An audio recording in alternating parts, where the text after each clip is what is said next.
여러분 안녕하십니까. 뉴스특보 이어가도록 하겠습니다. 먼저 이 세월호 소식 좀 전해 듣고 가도록 하겠습니다. 오늘 오전 7시에 동거차도 인근 해역을 출발한 세월호가 현재 목포 신항으로 이동하고 있습니다. 세월호의 종착지 목포 신항 취재기자 연결해서 얘기를 좀 들어보겠습니다. 박통일 기자. 네, 목포 신항에 나와 있습니다. 자, 언제쯤 세월호가 그곳 목포에 도착하게 됩니까? 네, 세월호는 출발 8시간 뒤인 오후 3시쯤 도착할 것으로 예상됐습니다.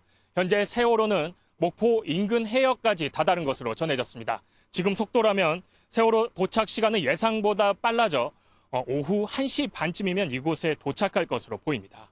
세월호 도착을 앞두고 목포 신항은 이른 아침부터 분주했습니다.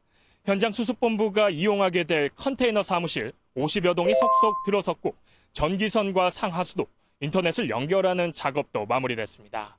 선체조사위원회도 본격적인 활동에 들어갔습니다. 세월호는 바다로부터 30m 떨어진 곳에 거치될 예정입니다. 어제까지 정박해 있던 대형 화물선은 자리를 비켜줬고 세월호를 육지로 끌어올리는데 가장 중요한 운반 장치인 모듈 트랜스포터는 내일쯤 이곳에 도착해 조립 작업이 진행됩니다. 세월호는 다음 달 5일쯤 육상 거치가 완료될 것으로 보입니다. 세월호 맞이를 앞둔 목포 거리 곳곳에는 희생자를 추모하는 노란 리본과 현수막이 내걸렸습니다.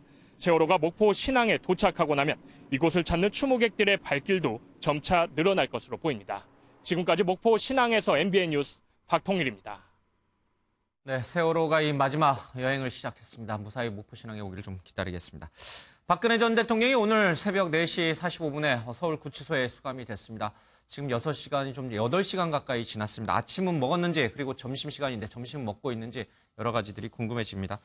저희들 구치소 앞에 나가 있는 취재기자 연결해서 또 얘기 좀 들어보겠습니다. 전준영 기자, 지금 상황은 어떻습니까? 네, 저는 지금 서울구치소 앞에 나와 있습니다. 박근혜 전 대통령은 오늘 새벽 4시 45분쯤 서울구치소에 들어갔습니다.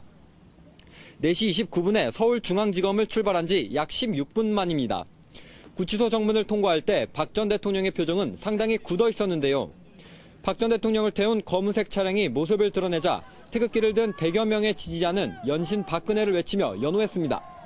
곳곳에서는 오열과 함께 흐느낌이 터져 나왔습니다. 반면 구속을 외치는 일반 시민들도 상당수 모여 이들과 지지자들 사이에 한때 욕설이 오고 가기도 했지만 다행히 충돌은 없었습니다. 박 전 대통령은 구치소 정문에 도착할 때까지는 전직 대통령의 예우를 받았지만 구치소에 들어선 이후부터는 다른 구속 피의자들과 같은 대우를 받게 되는데요. 먼저 간단한 건강검진을 받은 뒤 수임번호가 적힌 겨울용 연두색 수의로 갈아입고 생활 안내를 받았을 것으로 보입니다. 이후 세면도구와 모포, 식기세트를 받아 방에 들어갔을 것으로 예상됩니다. 서울구치소에는 6.56제곱미터의 2평 남짓한 독방과 6명이 함께 사용하는 2배 정도 넓이의 혼거실이 있는데요. 독방에는 바닥에 전기 열선이 깔렸고 접이식 매트리스와 텔레비전, 세면대와 수세식 변기, 그리고 1인용 책상 겸 밥상이 비치돼 있습니다. 한 끼 식사의 단가는 1,400원으로 외부 음식은 들어올 수 없습니다. 박 전 대통령은 개조한 독방이나 6인용 혼거실을 혼자 쓸 가능성이 큰 것으로 전해졌습니다. 한편 서울구치소에는 박 전 대통령의 40년 지기이자 국정농단 사태 잠본인인 최순실 씨가 독방에 수용돼 재판을 받고 있는데요. 이재용 삼성전자 부회장과 김기춘 전 대통령 비서실장, 조윤선 전 문화체육관광부 장관 등도 이곳에 수감돼 있습니다. 박 전 대통령은 이들과 같은 장소에 머물며 검찰의 고강도 보강 수사를 받은 뒤 힘겨운 법정 싸움을 벌이게 됐습니다. 지금까지 서울구치소 앞에서 MBN 뉴스 전준영입니다.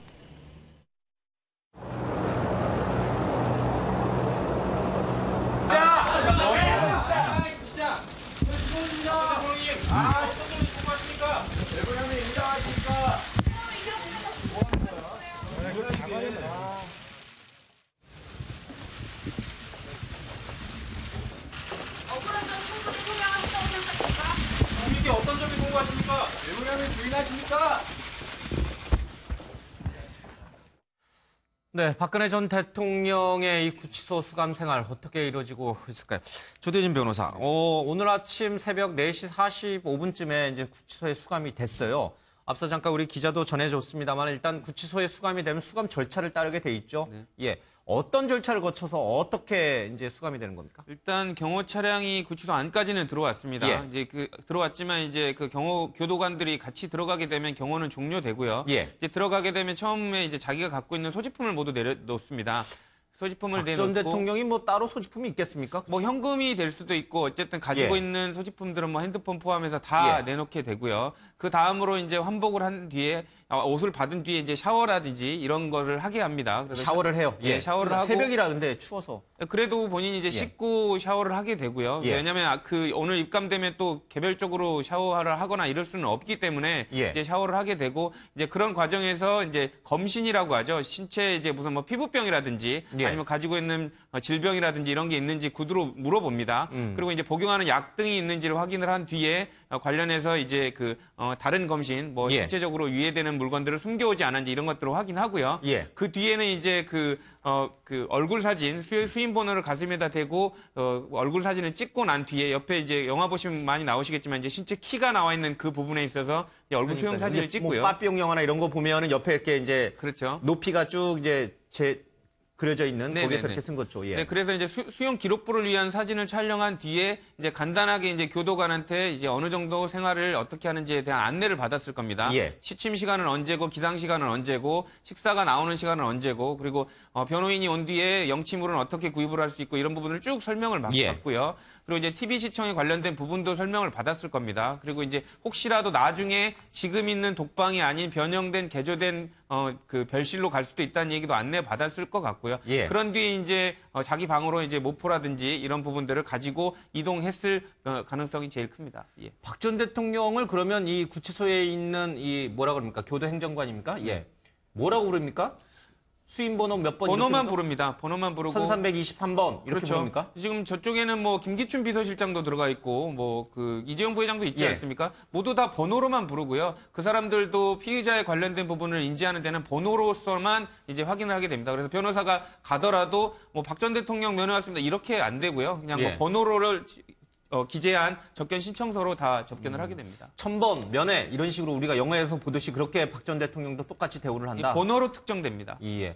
지금 12시잖아요. 그러니까 어제 사실 영장 심사가 밤샘도록 이뤄졌고 새벽 3시쯤에 발부가 돼서 바로 이제 구치소로 수감이 됐기 때문에 사실 박 전 대통령으로서는 뜬 눈으로 이제 밤을 샌 거나 마찬가지잖아요. 수감됐을 당시에는 워낙 정신이 없으니까 뭐 잠도 안 왔겠습니다만 지금 이 시간쯤 되면은 이제 피로가 굉장히 누적이 됐기 때문에 뭐 잠을 잘 수도 있는 거 아닌가. 근데 이게 가능한 건가요? 교도소에서 자기 자고 싶을 때 아무 때나 잘 수 있어요? 그렇죠. 이제 뭐 노역이 돼 있거나 확정된 그 피의자가 아니면 변호인 접견도 뭐 상시적으로 할 수 있고요. 예. 그거는 이제 문제가 없습니다. 이제 뭐 목욕 시간이라든지 운동 시간 같은 경우에는 본인이 선택해서 안 나갈 수도 있습니다. 예. 하지만 일단은 뭐 재판을 준비하는 과정에 피의자이기 때문에 정해진 일과가 있는 게 아니면 자유롭게 할 수 있습니다. 그래서 예. 대부분의 그 미결수 피의자들 같은 경우에는 거의 다 재판을 준비합니다. 이게 아니라 이제 자백하는 취지의 피의자들 예. 같은 경우에는 딱히 뭐 재판을 준비할 게 없으니까 독서라든지 이런 부분을 준비하는데 지금 박 전 대통령 같은 경우에는 머릿속에 어제 영장심사에 관련된 부분, 재판장이 날 물어봤던 그 질문들을 예. 복기를 하면서 이제 변호인이 접견으로 왔을 때 그 부분을 대물을 준비를 아마 하고 있을 겁니다. 알겠습니다. 아마- 근데 지금 예. 아마 잠이 안 올 거예요. 물론 이제 육체적으로는 좀 필요하겠죠. 어제 이제 계속 잠깐 이제 깜빡 정도는 되겠죠. 예, 새벽까지 영장 실질심사 예. 받느라고 피곤할 텐데 아마 이런 일을 뭐 처음 겪지 않습니까? 박 전 예. 대통령이 그러다 보니까 여러 가지 뭐 가슴속에 여러 가지 감정의 어떤 일령임 같은 게 있을 것이고 또 그렇다 보면은 이 예. 긴장감 이런 것들이 또 있으면서 아마 잠이 올 것 같지는 않고 지금쯤 보면 뭐 지금 점심시간 아닙니까? 예. 이제 점심을 일단 뭐 드시겠죠, 지금. 이제 뼈 우거지탕. 오늘 점심 메뉴. 점심은 예, 점심 메뉴는 뼈 우거지탕이니까 아마 그걸 좀 드시고 계시지 않을까 하는 생각이 예, 듭니다. 아침은 뭐 식빵과 케첩, 치즈고 치즈 뭐 그런 점심 뼈우거지탕, 저녁은 시금치 된장국이고 뭐 밑반찬들 쭉 이제 나왔습니다만 웬만한 구내 식당보다 낫다라는 얘기도 이제 나옵니다. 어쨌든 한 끼당 1,400원 정도에 해당되는 이제 식사를 하게 되겠죠. 근데 앞서 잠깐 지금 박 전 대통령이 서울중앙지검 1002호 지난번 검사 받을 때 쉬었던 그 이제 대기 장소 거기에 있다가 지금 구치소로 가는 차에 탑승하는데 지금 사진 찍힌 걸 보면요. 머리가 좀 풀어져 있어요. 그러니까 이제 아까 조대진 변호사 얘기했지만 이 실핀이나 이런 올림머리에 필요했던 실핀은 자해기구가 될 수 있기 때문에 이제 다 빼겠죠. 그러나 저 때부터 이미 그러면 뺀 건가요? 글쎄 오늘 이제 정확치는 않은데 일부 보도에 보면은 박 전 대통령이 구속이 이제 확정되고 나서 예. 내리고 가겠다. 그래서 올림머리 내리고 가겠다라고 했어요. 예. 그래서 올림머리에 그 사용된 핀들을 거기 서울중앙지검에서 대기할 때 다 뺐고 예. 얼굴도 화장도 클렌징을 이용해서 다 지운 지우고. 걸로 그런 이제 지금 보도도 나왔거든요. 그러니까 예, 그것이 확연히 달라요. 예. 좀 확실히 다릅니다. 그 보면은 머리가 좀 내려져 있는데 확실히 전부 다 내린 것인지 아니면은 일부만 내린 것인지 그건 분명치는 않은데 예. 오늘 보도도 조금 혼선이 있어요. 어떤 부분은 아까처럼 중앙지검에 대기하면서 완전히 다 빼고 클렌징으로 화장까지 지웠다라는 보도도 있고 예. 또 일부 보도는 그렇지 않고 교도소에 이제 들어가서 구치소에 가서 거기 현장에서 이렇게 예. 뭐 뺐다 뭐 이런 얘기도 있어서 조금 그건 시간이 지나봐야 알 것 같습니다. 새벽 시간에 이제 찍은 사진이라, 그러니까 지금 말씀하신 것처럼 정확하게 이제 화장을 지운 얼굴인지, 그러나 또 립스틱 쪽을 보면은 또 진해요. 예. 그런데 뭐 다른 데는 다 지웠는데 립스틱만 진하게 더 쓸 가능성은 별로 또 없는 그렇죠. 거고. 아마 그러나 이제 사진상 육안으로 봐도 머리는 좀 이렇게 풀어진 것 같아요. 그러니까 머리는 일정 부분 좀 한 것 같은데 화장 같은 경우에는 뭐 이럴 수 있잖아요. 지금 저거는 프레쉬를 터트려서 바로 현장에 찍은 예. 거고요. 차 안에 앉아 있는 분을 찍을 때는 화면이 조금 흐리게 나올 가능성이 당연하죠. 있죠. 예. 그러다 보니까 화장까지 지웠다고 하는 것은 뭐 그건 좀 모르겠고요. 머리핀은 근데 일정 부분 좀 제거한 것 같아요. 보면 예. 머리 형태를 본다고 하면 들어가실 때 머리하고 지금 차에 탑승했을 때 머리 자체가 예. 많이 다른 걸 보면 머리핀을 일부 제거한 걸로 아마 뭐 여러 가지 생각이 드실 것 같고 또 본인이 스스로 좀 마음의 준비를 하는 부분도 있는 것 같고 예. 그런 부분들이 이제 그런 형식으로 이렇게 표현된 게 아닌가 하는 생각이 듭니다. 그 대체적으로 그 정치인들이라든지 좀 이렇게 김기춘 전 실장도 그렇습니다만은 저렇게 이제 구속영장이 발부가 돼서 이제 수감되는 게 확정돼서 차에 탁 탈 때는 카메라가 막 터지잖아요. 기자들. 대부분 다 눈을 감고 이렇게 어떤 이제 상념에 젖는 모습이 많이 보였는데 박 전 대통령은 그렇게 눈을 감고 상념에 젖은 모습이 아니고 억울하다. 진실은 밝혀질 것이다라는 나름의 강한 확신에 찬 얼굴로 구치소로 가는 마지막 모습도 그런 모습으로 갔어요. 그렇죠? 생각보다는 꽤나 담담한 얼굴이신 것 같고요. 이제 왜 그 부분을 알 수 있냐면 이제 아까도 말씀 주셨지만 그 일부 언론 보도에서는 그 결정 난 뒤에 1시간 정도 검찰청사에서 지금 나오는 시간이 되게 왜 지연되느냐에 관련된 얘기가 나왔습니다. 예. 결정은 났는데 지금 뭘 하고 있을까라는 관련된 부분이 얘기가 나왔었는데 사실상 그 보도에 따르면 얼굴을 지우고 머리에 있는 그 핀들도 빼고 가겠다 본인이 얘기를 해가지고 그 과정 때문에 1시간이 지연됐다고 얘기를 하거든요. 근데 그런 부분이 되게 사소한 것 같지만 지금 대통령으로서 영장실질심사를 최초로 받고 관련된 부분이 결정이 돼서 새벽에 이동을 해야 되는데 본인의 얼굴에 관련된 부분을 정리를 하고 간다는 정도면 되게 어떻게 보면 멘탈 강하다고 볼 수 있거든요. 그러니까 그 부분을 봤을 때는 막 되게 동요하거나 당황한 것 같지는 않고요. 근데 다만 이제 본인이 그 당황하지 않은 게 무죄라고 생각해서 일 가능성이 높은데 이제는 재판을 받아야 됩니다. 그렇기 때문에 변호인한테 좀 더 명확한 현실에 관련된 부분을 직시하고 변론을 준비하는 것이 본인의 공판에 대비해서는 더 유익할 것 같습니다. 그러니까 박 전 대통령은 이제 이 영장 심사에 응하러 가겠다라고 한 순간부터 구속이 될 경우에는 이러한 절차에 따라서 내가 이제 생활을 해야 된다는 걸 사실 이미 알고 있었던 거네요. 그렇죠? 구치소에 수감이 돼서 교도 행정당국으로부터 실핀 빼야 돼요, 뭐 해야 돼요 이런 걸 듣지 않아도 그렇죠? 다 알고 있었다는 뜻이 되네요. 이제 미리 빼고 갔다라고 하면 수감되기 전에 직전에 결국은 그럴 수밖에 없는 것이죠. 사실 상식적으로 예. 다 아는 것일 것이고 그 윤상현 전 의원이 뭐라고 했습니까? 만나고 와서 담담하더라.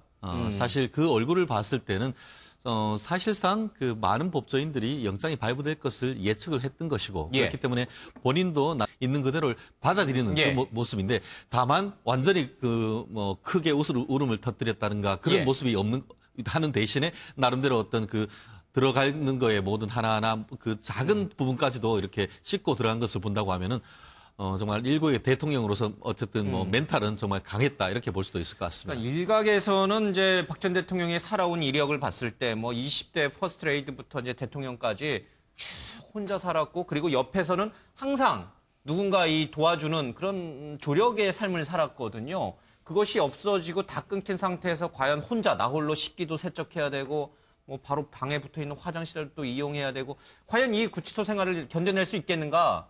라고 다들 뭐 이렇게 좀 걱정 반, 우려 반 하시는 분들도 많았는데 지금 이렇게 얘기 들어보니까 들어갈 때부터 이미 마음의 준비가 그 정도로 돼 있다면은 나름 구치소 생활도 잘 적응하실 것 같아요. 저는 적응을 잘 할 걸로 그렇게 봅니다. 기본적으로 이제 박 전 대통령이 걱정이 많았잖아요, 사실 근데. 예, 그런 걱정이 많았었죠. 근데 박 전 대통령이 기본적으로 이렇게 사람들과 많이 어울리는 뭐 그런 걸 좋아하는 스타일이 아니지 않습니까? 예. 원래 뭐 청와대 관저에 계실 때도 어쨌건 혼밥을 많이 드셨고 또 1980년부터 97년 그 정계에 입문하기까지 거의 18년을 사실상 은둔하면서 거의 혼자 살았단 말이에요. 예. 그런 부분에 굉장히 익숙한 그런 사람이기 때문에 물론 환경 자체가 전혀 겪어보지 못했던 낯선 환경이고 뭐 여러 가지로 어려움이 있겠죠. 하지만은 적응하는 부분에서는 또 굉장히 박 전 대통령이 어떤 면에서 보면 어떤 정신력이라고 할까요? 예. 그런 내공 이런 것이 좀 있기 때문에 저는 뭐 크게 어떤 동요 같은 것 없이 적응을 할 것이다. 그런데 아마 좀 그런 생각은 들겠죠. 예. 내가 왜 여기 있어야 되는가에 대한 그런 부분들에 대한 자문자답 이런 것에 아마 끝없이 당분간은 좀 시달리지 않을까 싶습니다. 현재 본인은 저건 죄가 없다라고 생각을 하고 있으니까. 예. 박 전 대통령이 구치소로 가는 차 안에서 보여줬던 모습은 사실 좀 결연한 의지도 읽혀요. 내가 반드시 재판을 통해서 나의 억울함, 누명을 벗겠다. 이게 끝난 게 아니다라는 어떤 그런 결연한 의지도 사실은 눈빛에서 좀 읽혀요. 그러나 뭐 객관적으로 놓여 있는 현실은 대단히 녹록지 않습니다. 그렇죠. 본인이 지금 마지막 발언을 판사 앞에서 할 때도 그렇게 얘기하셨지 않습니까? 본인은 전혀 그걸 인정할 수 없다라고 얘기하신 걸 보면 혐의를, 네, 혐의를 인정할 수 없다. 그러면 법원에 가서 끝까지 싸우겠다고 하는 결의를 다진 거죠. 물론 뭐 피의자로서 그렇게 얘기할 수 있죠. 그리고 이제 어제 차에 타서 가신 모습도 물론 내려놓은 부분도 있지만 그래도 끝까지 한번 다투어보겠다. 법정에서 재판을 통해서 다뤄보겠다 하는 부분이 의지가 보여서 뭐 쉽게 무너지고 그러실 분은 아닌 것 같아요. 그래서 본인이 어쨌든 자기가 억울하다고 생각하면 열심히 재판에 응해야 되잖아요. 건강을 위해서도 음식도 잘 잡수시고 또 열심히 잘 생활하셔서 법정에서 어쨌든 본인의 생각을 얘기하고 또 억울함을 풀려고 하는 의도를 갖고 있기 때문에 제가 볼 때는 적응을 잘 하실 거로 생각이 됩니다. 실제로 박근혜 전 대통령이 쓴 자서전 제목이 아마 기억하실 겁니다. 절망은 나를 단련시키고 희망은 나를 움직인다라고 했습니다. 아마 본인의 그 인생에 있어서 오늘처럼 절망스러운 날은 사실 없었겠죠. 본인으로서는 정말 지난번에 썼던 책을 아마 되뇌일 가능성이 상당히 있지 않을까 싶은데요. 물론 그렇다고 합니다만 본인의 생각인 것이고 아마 아버지 그리고 또 어머니가 그렇게 어떤 흉탄에 돌아가셨을 때에 그와 같은 어떤 본인의 마음이 그와 같은 제목으로 나왔지 않을까 싶은데요. 지금으로서는 지금 옥살이를 하는데 지금 보면 옳기라고 할 수 있는 서향희 씨가 변호사입니다. 지금은 휴업을 해 있는 상태인데 아시다시피 영장실질심사할 때 가기 직전에 지금 재회를 해서 화해를 했는 그런 모습이 있다고 한다고 하면은 아마 서향희 변호사가 마치 조윤선 전 장관의 남편이 지금 매일 접견을 통해서 마음을 달래주고 변호인도 하듯이 경우에 따라서는 서향희 변호사가 재개업을 한 다음에 박근혜 전 대통령의 변호인사로서의 어떤 위임장을 낸 다음에 실제로 변호와 함께 어떤 옥발회를 할 가능성이 여전히 남아있지 않을까 싶습니다. 지금 뭐 유영하 변호사라든지 계시잖아요. 박 대통령 주변에. 그분들은 이제 결국은 이제 남자로서의 해야 될 부분이 있는 것이고 여성으로서의 만나서 교감을 나눠야 될 부분이 있을 것 같은데. 뭐 필요한 거라든지. 그렇죠. 그렇기 때문에 변호사로서 사실 대기업의 각 임원들 같은 경우에는 이른바 옥중 경영이라고 하듯이 옥에 있으면서도 변호인을 통해서 이제 경영을 하고도 합니다. 그렇기 때문에 말씀드렸듯이 다른 변호인과 달리 서향희 변호사는 가족으로서의 어떤 심리적인 부분이라든가 이런 부분을 채워줄 수도 있는 부분이기 때문에 이와 같은 것에서 상당히 절망스러운 상황 속에서도 아마 서향희 변호사를 통해서 많은 부분을 좀 도움을 받을 수 있지 않을까 싶습니다. 그러니까 이제 채태민, 최순실이 아닌 이제 진정한 피부치로부터 이제 좀 도움을 받을 수 있을 것이다. 알겠습니다. 그리고 지금 말씀 들어보니까 박 전 대통령이 이제 수감 생활에 잘 적응하지 못할 것이다라고 하는 것은 조금 이제 기우가 된 것 같아요. 그렇죠? 이제 그것까지는 아닌 것 같고. 그렇다면 지금 이 시간 이제 점심시간인데 뭐 뼈 우거지탕이 나왔다고 하는데 잘 드셨을 수도 있겠네요. 저는 뭐 박 전 대통령이 워낙 오랜 기간 한 18년 동안 혼자 생활하면서 그때 이제 전국의 이른바 우리가 흔히 이야기하는 도력이 높은 분들을 많이 만났습니다. 정치권에 진입하기 전에. 그래서 이미 그 세계에서도 이 박근혜라는 인물에 대해서 일정하게 하나의 그런 측면에서 내공이 있다. 뭐 이런 얘기들이 그 당시에도 나왔었거든요. 그래서 저는 뭐 박 전 대통령이 정신적인 충격을 물론 받았겠죠. 이렇게 구속될 거라고는 생각을 못했을 테니까. 하지만 이 상황까지 온 부분을 저는 지금은 이제는 현실을 박 전 대통령이 받아들여야 된다라고 생각을 예. 하고 또 법정에 임하는 태도도 지금처럼 다 부인해가지고는 결코 이게 박 전 대통령에게 득이 안 됩니다. 그러니까 인정할 것은 인정을 하고 예. 또 인정 못할 것은 인정 못하고 이렇게 좀 분리를 해야지.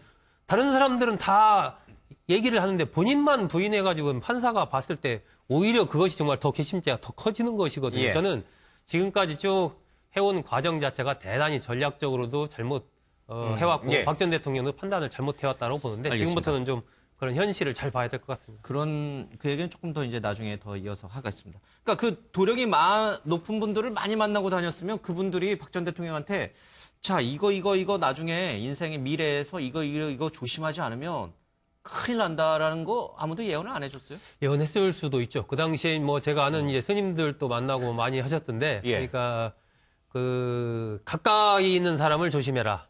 예를 그건 뭐 들면 누구한테나 하는 얘기죠. 아니 누구한테 하는 얘기지만 예를 들면 돌이켜 보면 박 전 대통령이 지금 그 얘기를 그것이 나한테 어떤 의미인가 다 다르지 않습니까? 예. 우리 지금 이렇게 5명 있지만 가까이 있는 사람을 조심하라라고 하면 그 가까이 있는 사람에 대한 이 개념이 다 달라요. 우리가 예. 마찬가지로 예를 들면 어떤 스님이 박 전 대통령의 그 당시에 가까이 있는 사람을 조심하셔야 됩니다. 이렇게 얘기를 했을 때 박 전 대통령이 누구를 떠올렸을 것인가? 그것이 예. 그러면 박지만, 박근영, 나 가까운 가족을 좀 멀리하는 것이 나한테 좋다는 얘기로 받아들였을 수도 있는 것이고 예. 아니면 아 최순실 씨를 좀 멀리하라는 얘기구나 이렇게 받아들였을 수도 있는 것인데 그건 이제 지금 돌이켜 본다면 뭐 예. 이제 전자였다라고 봐야죠. 여러 기자 선배들 또는 이제 박 전 대통령을 잘 아는 사람들 얘기를 가끔 들어보면은 분명히 그런 얘기를 했다고 해요. 예, 최태민의 어떤 인연을 끊어내지 않으면은 나중에 큰 그것이 이제 업보로 돌아올 것이다라는 그런 얘기를 박 전 대통령이 주변에서 꽤 많이 들었음에도 불구하고 그걸 끊어내지 못했기 때문에 지금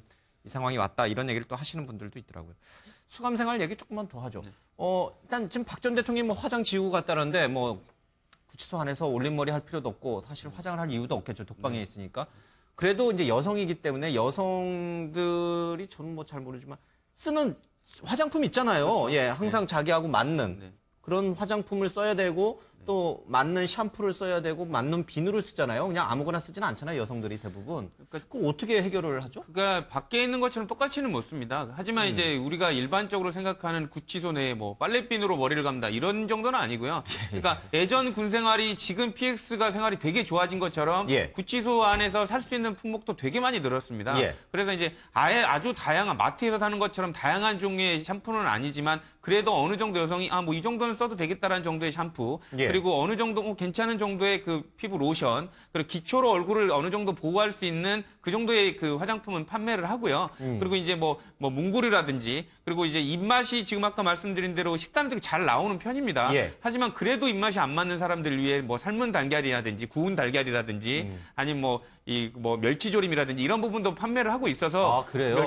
과자도 비스켓도 팝니다. 그래서 얼마든지 사 먹을 수 있기 때문에 예전처럼 가면 뭐 단 거를 못 먹는다 뭐 이런 거는 아니고요. 그러니까 얼마든지 기호에 맞게 살 수는 있습니다. 다만 밖에서 대통령으로 누리던 것보다는 한없이 모자란 건 사실이죠. 그러니까 바깥에 구치소 내에 있는 뭐 군대로 치면 PX인데 예, 간이 편의점에서 필요한 품목은 다 살 수가 있지만 그렇죠. 바깥에서 쓰던 거를 사오는 건 절대 안 된다. 그렇다고 해서 이제 영치금이 정해져 있는데 그거를 뭐 하루에 뭐 40만 원어치 뭐 돈 많다고 그렇게 살 수 있는 건 아니고요. 아, 또 금액이 정해져 있어요? 4만 원으로 정해져 있습니다. 그렇기 때문에 뭐 내복, 옷 그리고 내가 여기서 뭐 따뜻하게 지내고 싶으면 따뜻하게 지내고 싶은 거, 뭐 장기 뭐 이런 것도 다 살 수 있기 때문에 편지 쓰고 싶으면 뭐 항수 이유서도 팔고요. 뭐 이런 부분들 뭐 서류라든 것도 다 팔기 때문에 구매 목록을 보고 본인이 얼마든지 선택할 예. 수 있습니다. 교도소 좋아졌네요. 예, 그걸 구치소 좋아졌네요. 좋아졌다고 하기보다는 그래도 기본적인 인권, 사람이 예. 사는 곳이기 때문에 우리나라의 기본적인 생활 수준이 높아졌기 때문에 예전처럼 이른바 콩밥 먹인다는 그런 것은 아니고 말씀하셨듯이 내부에 뭐 군대 PX라고 했었는데 군대 PX는 직접 가서 돈을 주고 사지 않습니까? 그러니까 그거 어떻게 돼요? 그런데 그건 어떻게 되냐 하면은 이거는 쉽게 말하면은 리스트가 있습니다. 그렇게 해서 체크를 합니다. 아, 호텔에 가면은 왜 이렇게 그렇습니다. 이렇게 그렇게 해서 음식 체크하시지? 체크를 예. 하고 본인 계좌가 있습니다. 예. 그래서 본인이 주머니에서 내서 사는 것이 아니고 리스트를 하고 본인 영치금 계좌에 밖에서 돈을 보내주면은 그 영치금 계좌에서 하루에 4만 원씩 빠져나가고 그 영치기에 있는 것을 해서 하는데요. 실제로 일반 접견 대기실에 가면 옆에 물건들이 이렇게 진열을 해놨습니다. 예. 그래서 예를 들어서 뭐 닭다리라든가 아니면은 뭐 아까 밑반찬이라든가 이런 것들이 있기 때문에 외부에서 오신 분들이 돈을 넣어줄 수도 있고 리스트에서 본인이 체크를 해서 그걸 사서 먹고 싶은 건 넣어줄 수도 뭐냐, 있고 한데요. 예. 아까 여성 같은 경우에는 여성으로서의 기본적인 그 위생용품이라든가 화장용품은 있는데 쉽게 생각하면 이러면 될 겁니다. 기초 화장은 있대, 색조 화장은 없다. 그러니까 기초적으로 해서 이제 얼굴에 바르는 로션이라든가 예. 선크림 같은 건 있지만 형형색색을 내는 그와 같은 것은 내부적으로 허용되지 않는다. 이렇게 정리하면 될 것 같습니다. 뭐 참 이게 어려운. 근데 그 양말부터 속옷까지 그리고 바깥에 입는 수의까지도 전부 그 천편일조로 똑같은 거죠. 이제 모든 수감 자리 똑같은. 그렇습니다. 다만 완전히 같다라고는 하는데 그 외부에 있는 옷 같은 경우에는 다릅니다. 예를 들어서 기본적으로 겨울에 추울 때에 무료로 내오는 것이 그렇게 품질이 좋지 않습니다. 그런 경우에는 자세히 이제 그 수감복을 입은 분들 보면은 하늘색 옷이 있고 약간 초록색 옷이 있습니다. 근데 약간 하늘색 옷 같은 그게 조금 더 돈을 주면은 조금 더 좋은 것으로 살 수 있는데요. 그렇다 하더라도 뭐 그게 독인 객인이라 생각하면 될 것 같습니다. 그러니까 박 전 대통령으로서는 사실 뭐 알려진 바로는 뭐 최태민 또 최순실 일가 자매들이 늘상 이제 필요한 부분은 알아서 다 뭐 심지어 콩나물까지도 그렇게 사서 다 줬다라고 하면서 그런 삶을 살아왔는데 이제는 본인에게 필요한 것이 무엇인지 스스로 체크를 해서 그것을 영치금으로 사야 되는 그런 상황이 좀 됐군요.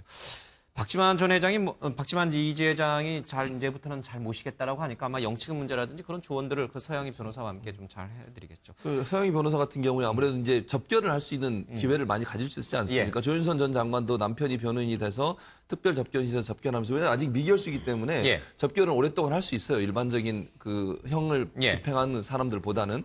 그러니까 뭐 이렇게 가서 말씀도 해드리고 물론 뭐 법률적인 조언도 할 수 있지만 사실은 사람이 만나서 대화하는 가운데 안정성을 찾을 수 있는 그런 위로도 해줄 수 있는 거 아니겠습니까? 그러니까 변호사가 서양희 변호사가 있으니 서양희 변호사가 최윤희 변호사 얘기했듯이 가서 변호인 등록하고 예를 들면 또 만나서 조언도 해드리고 또 도움도 드리고 또 말벗도 해드리고 이러면서 안정을 찾을 것 같아요. 그러면서 아마 박근혜 전 대통령이 법률적인 조언도 받을 뿐만 아니라 마음의 안정을 찾으면서 구치생활에 적응할 가능성이 있다고 볼 수 있겠습니다. 알겠습니다. 지금 아마 박근혜 전 대통령으로서는 여태까지 살아왔던 모든 인생이 주마등처럼 머릿속을 싹 스쳐갈 겁니다. 대통령이 됐던 순간 또 아버지 어머니가 돌아가셨던 순간 뭐 여러 가지 뭐 떠오를 텐데 박지만 전 회장이 어제 찾아갔던 모습 그리고 박근혜 대통령의 일생 잠깐 한번 보겠습니다.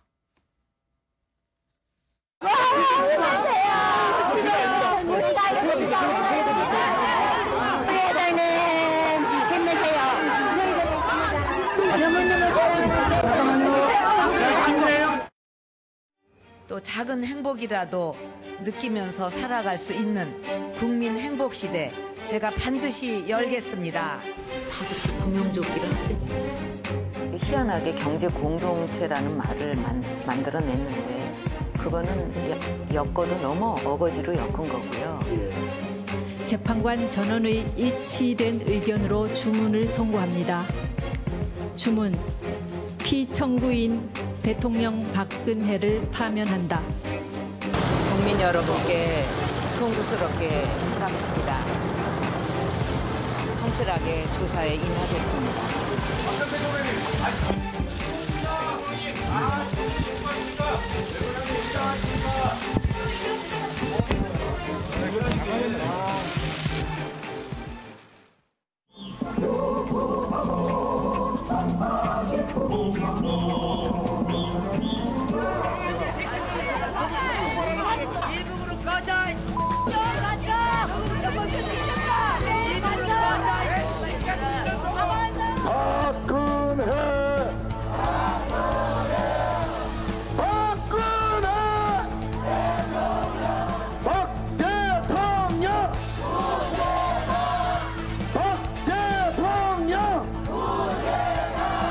여러분, 대통령님이 들어오시는 것 같습니다.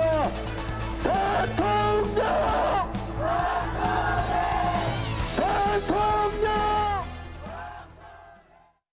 그러나 이제 박 전 대통령 저 지지자들에게 더 이상 손을 흔들 수는 없습니다. 그렇죠?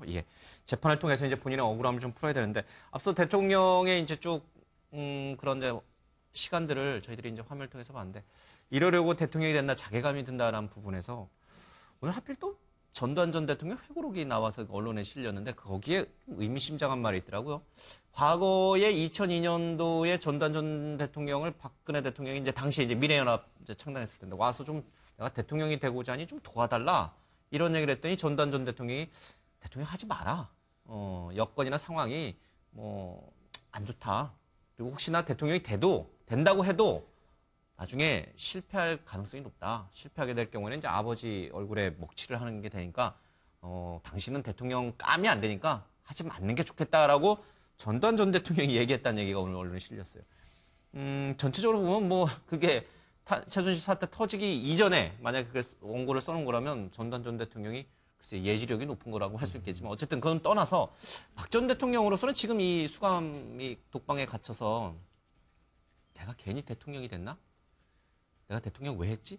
혹시 이런 또 생각을 할 수도 있지 않을까? 본인으로서는 각종 회안이 정말 주마등처럼 말 그대로 주마등처럼 지나가겠죠. 예. 태어나서부터 청와대에 들어가서부터 어머니 그 74년, 그 아버지 79년 예. 있었던 사건들이 정말 주마등같이 하면서 그 영역의 세월들 예. 굉장히 지금 절망하고 있을 상태 아니겠습니까? 마치 사람이 암 선고를 받았을 때 처음 같은 경우에 그걸 막 거부하지 않습니까? 예. 그 이후에 그것을 하나하나 이제 그 적응해가는 심리적인 단계를 거치는데 결국 그 단계가 상당 부분 걸릴 것이라 생각합니다. 아무리 예. 그 정신 상태가 굉장히 단단하다 하더라도 예. 이와 같은 상태를 상당히 이거를 납득하기는 어려울 것 같은데요. 본인으로서는 오늘 자고 아침에 일어났는 그 모습 속에서 현실을 상당 부분 이제부터는 냉혹한 현실을 깨닫지 않겠습니까? 오늘은 못 깨달을 것 같아요. 아, 내일쯤 자고 일어나서 그렇죠. 내일쯤 정도 아마 되면 그럴 것 같은데 예. 아마 지금은 아마 정신이 없을 겁니다. 그런데 이제 그 전두환 전 대통령이 이제 세 권으로 된 3부작 예. 처음에 같은 경우에는 혼돈의 상태 그리고 청와대에서의 상황 그리고 광야에서다 이런 식으로 예. 해서 3권으로 했는데 그 내용에 보면은 공교롭게도 박근혜 전 대통령과 관련된 내용이 있고 그 예. 부분이 박 전 대통령에 대한 칭송이라기보다는 오히려 이와 같은 것을 이 사태를 예. 예측했는 듯한 내용이 있으면서 상당 부분 왜 이 시점에 내느냐라고 했는데 아시다시피 그 2000페이지 중에 일부지 않습니까? 예. 아마 이미 다 했었는데 공교롭게 지금 나온 것 같은데 그 시점이 어떻게 보면 너무나도 또 예. 우연의 일치로 딱 맞아떨어지기 때문에 호사가들의 입방에 예. 오른 것 같습니다. 그러니까 평범한 여인의 삶을 살았던 게 더 낫지 않았을까 하는 그런 아마 생각도 좀 할 수 있을 것이고요. 지금 이제 감옥 그 독방 안에서 그리고 뭐 대통령직을 수행하면서 내가 그때 왜 그랬을까? 또 최근에 들면은 왜 특검 조사라든지 검찰 수사 받았을 때 지금 화면에 나왔습니다만 모든 관련 혐의를 다 부인했잖아요. 그렇지 않고 그때 적극적으로 해명했다면 또 언론인들 앞에서 기자회견을 통해서 적극적으로 내가 소명을 했더라면 하는 그런 아쉬움들이 계속 있을 것 같은데 지금 뭘 제일 박 전 대통령이 좀 아쉬워하고 있을까요? 일단은 아까 말씀드린 대로 어제 영장실질심사에 관련해서 본인이 발언한 거 그리고 또 재판장이 왜 예. 이걸 나한테 물었을까? 나는 분명히 선이라고 했는데 왜 그걸 다시 되물었을까? 뭐 이런 부분을 생각하고 있을 거고요. 예.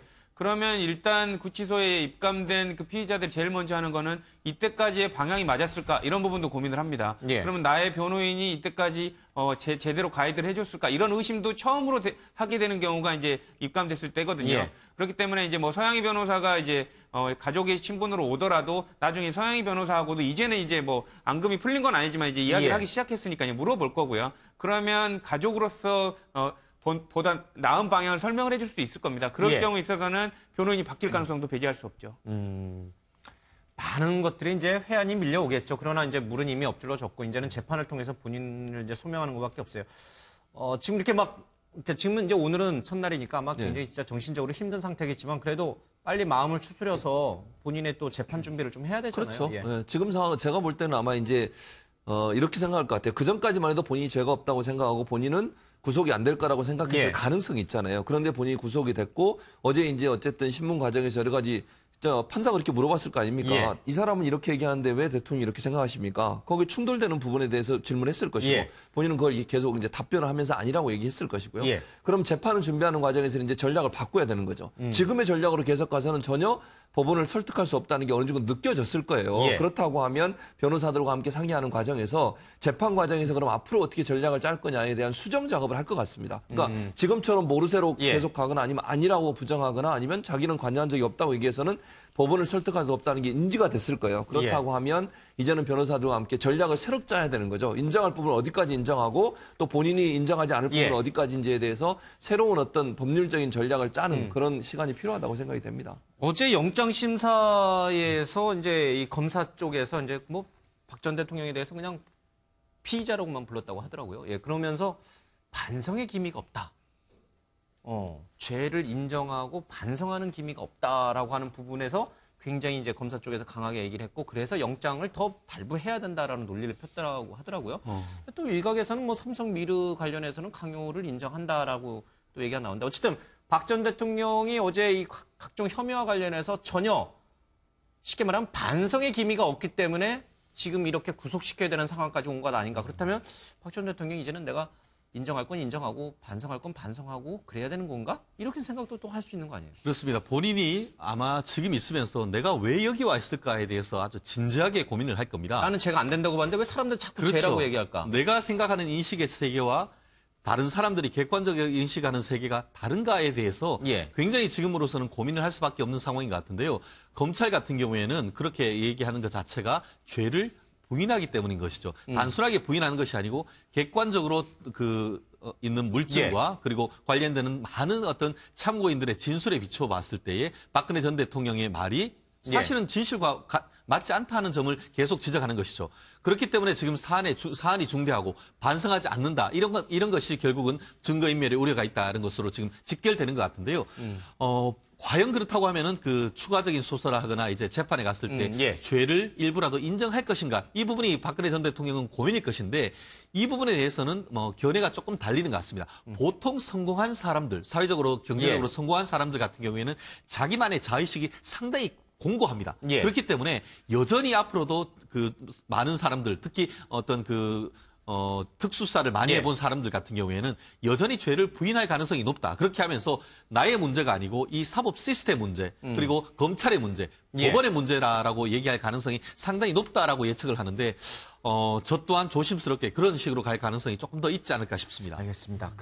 지금 이제 오늘 새벽이죠. 오늘 새벽에 영장이 발부가 돼서 서울구치소로 가는 과정이 쭉 나오는데 아마 저 차량에 탑승할 좀 전에 화면에 나왔습니다. 차량에 탑승할 때 이제 여자 이제 교도관인가요? 검찰 직원인가요? 이렇게 딱 양옆에 앉고 가운데 박 전 대통령이 앉잖아요. 뒷좌석에. 저 순간부터 그동안 박 전 대통령이 살아왔던 삶과는 전혀 다른 삶이 이제 시작이 된 거예요. 항상 뒷자리에 혼자 이렇게 편안하게 앉아서 그동안은 살아왔잖아요. 그렇죠. 어제 일단 뭐 법원에 나올 때도 에쿠스 뒷좌석에 앉아서 일단 나왔고, 그런데 실질심사가 끝나고 이제 구치소로 가는 과정에서는 가운데 앉고 양쪽에 이제 여성 수사관들 2명이 이렇게 앉았죠. 그래서 박 전 대통령도 물어봤다는 거 아닙니까? 내가 가운데 앉아야 돼요? 내가 가운데 이렇게 물어보셨다는 거 아니에요? 보통 이제 TV에서 많이 그런 모습을 봤으니까 아마 그렇게 해서 양쪽에 여성 수사관들이 앉고 그랬던 것 같은데 박 전 대통령은 가운데가 약간 불편해요. 왜냐하면 이제 바닥이 이렇게 좀 높이 솟아있는 부분. 그렇죠. 우리도 앉아보면 이렇게 차가 뭐 덜컹하면 부딪힐 염려도 있고 약간 높지 않습니까? 그래서 불편한데 일단은 뭐 안전 문제나 기타 경호상의 문제 이런 것 때문에 양쪽에서 여성 수사관들이 한 명씩 이렇게 했고, 박 전 대통령으로서는 사실은 전혀 겪어보지 못한 바로 그 순간 이제 저 순간부터 시작된 거예요. 거기에서부터 여러 가지 이제 자신의 인생에 대한 여러 가지가 파노라마처럼 이제 갔을 것이고, 내 인생이 또 한 번 엄청난 위기를 지금 맞았구나라는 것을 이제 실감을 했겠죠. 그동안에 사실 청와대에 있으면서는 일정하게 좀 어떤 측면에서 보면 저는 성공의 역설에 빠져가지고 구름 위에 좀 있었다. 모든 것이 그동안에 다 뭐 선거에서도 뭐 대통령 되기 전에 뭐 40전 전승하고 또 대통령 되는 과정도 어쨌건 원사이드하게 됐단 말이에요. 그러다 보니까 그런 성공의 역설에 좀 빠졌던 것 같고, 그런데 어쨌건 탄핵을 당해서 이제 삼성동으로 내려온 뒤에는 몸은 내려왔는데 아직도 머리는 그 현실을 좀 못 깨닫고 있었던 그런 상황으로 보여지는데 어제 구치소로 이제 가면서 현실을 그야말로 적나라하게 이제 깨닫게 된 것이 아닌가. 그래서 지금부터는 아마 저는 여러 가지 박 전 대통령 측의 대응이나 이런 것도 좀 변화가 올 것으로 봅니다. 서울중앙지검, 그러니까 지법이랑 같이 있으니까요. 이 법원에서 의왕에 있는 서울구치소까지 가는 시간이 뭐 그렇게 오래 걸리지는 않습니다. 한 30여 분 남짓인데 그 뒷좌석 가운데 자리, 불편한 자리에 앉는 그 순간부터 그 구치소에 도착할 때까지 정말 많은 생각들이 떠올랐을 것이고 지금 이 독방 안에서도 많은 생각이 좀 떠오를 겁니다. 그 이제 점심시간 자꾸 얘기하는데 지금 한 8시간 정도 지났어요. 이제 점심 식사를 뭐 했을 수도 있고 안 했을 수도 있는데 박 전 대통령이 약간 이제 우리 이 최순실 사태 터졌을 때 여러 가지 이제 얘기들 나온 것 중에 하나가 건강 상태가 그렇게 썩 좋은 건 아니다.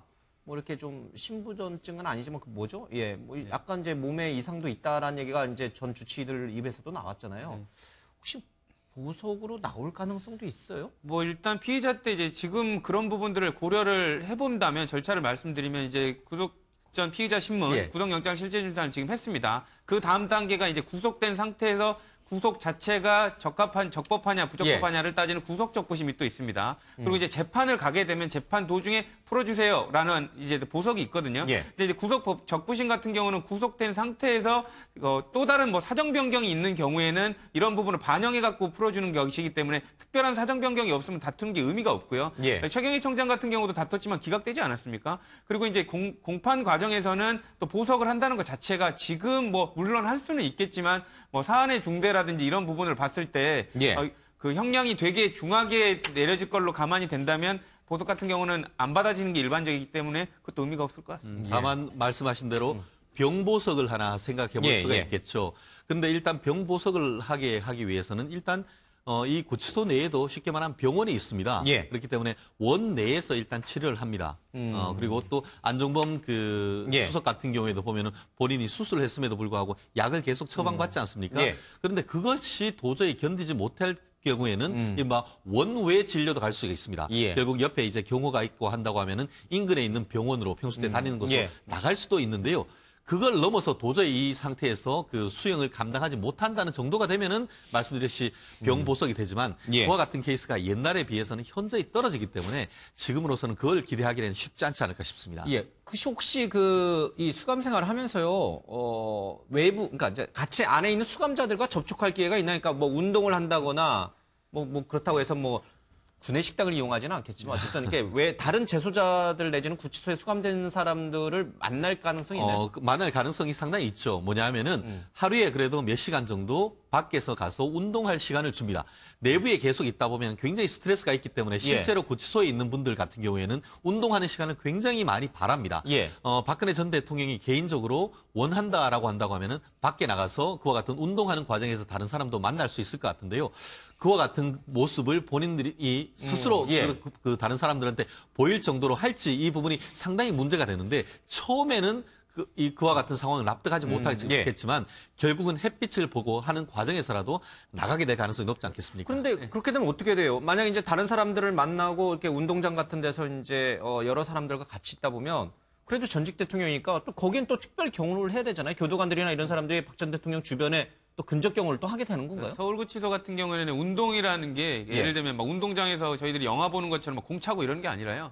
쭉 길게 돼 있는 그 통로 같은 데를 그냥 걸어 다니도록 그러니까 가만히 방에 있는 것만 힘드니까 실내 그냥 그 일직선으로 걸어 다니는 운동만 할 수 있게 돼 있는 게 일반적입니다. 실내 복도를 그렇기 때문에 거의 만날 기회는 없을 것 같아 보이는데 말씀 주신 대로 예를 들면 이제 형이 확정된 뒤에 나중에 이제 뭐 노역을 한다거나 이런 경우에 있어서는 마주칠 가능성이 있겠죠. 근데 지금 단계에서는 뭐 교도관들도 그렇고 지금 뭐 경호에 문제가 있고 또 지금 뭐 수용자들도 신문이나 이런 부분들을 면밀히 보진 않았지만 국민 감정이 안 좋아서 괜히 미워 보일 수가 있거든요. 그러니까 이런 부분 때문에 위해를 당할 수도 있기 때문에 독방에 이렇게 수감하는 그 취지를 살리기 위해서라도 되도록이면 이렇게 마주칠 수 있는 기회를 줄일 가능성이 높습니다. 대개 보면 하루 일과를 보면 오전 6시에 일어나서 저녁 8시에 이제 잠자는 걸로 시간이 그렇게 돼 있고 오전 9시부터 오후 6시까지는 변호인 접견을 할 수 있게 돼 있습니다. 그리고 이제 중간에 식사는 일식 3찬 뭐 이렇게 돼 있고 운동 시간은 한 45분 정도 이렇게 돼 있는데 그렇게 본다면 주로 박 전 대통령의 하루 일과가 어떻게 될 것인가 대략 이제 예측을 할 수가 있는 거죠.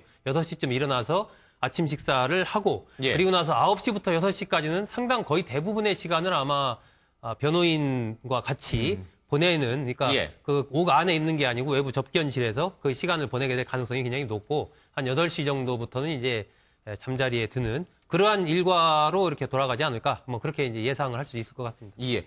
그러니까 만약에 그 복도를 걸어 다닌다는 거는 그쵸 우리가 너무 영화를 많이 봐서 그런지 모르겠습니다. 이렇게 각 독방마다 이게 수감돼 있는 방들 있잖아요. 그 방들을 지나쳐가는 그런 복도인가요? 아니면 운동을 하도록 그렇게 설계된 별도로. 부분이 있습니다. 근데 예. 다만 이제 다른 수용자들하고 막 이렇게 만나서 뭐 공차고 뭐 이렇게 외국 드라마 같은 데 보면 막 그런 게 있지 않습니까? 그런 게 아니라 그냥 본인이 그냥 가만히 앉아 있는 것보다는 운동이 되게끔 하는 그런 통로 같은 걸로 돼 있고요. 예. 근데 이제 복도나 이런 거는 아니고 어쨌든 막 이렇게 자유롭게 뭐 구기 운동을 할 정도의 그 공간은 주어지지 않습니다. 그렇다면은 최순실이라든지 뭐 이재용 부회장이라든지 이런 관련자들을 만날 가능성은 거의 없다고 봐야겠네요. 뭐 그렇죠. 재판장에서 우연히 보는 거 외에는 그렇죠? 예. 아마 오늘 새벽에 지지자들이 이 구치소 앞에 가서 굉장히 뭐 박 대통령을 환호하는 게 있었기 때문에 아마 안에서 다 들었을 거예요. 최순실도 그렇죠. 잠 안 자고 야 뭐지 이거 뭐지 대통령이 구속되나?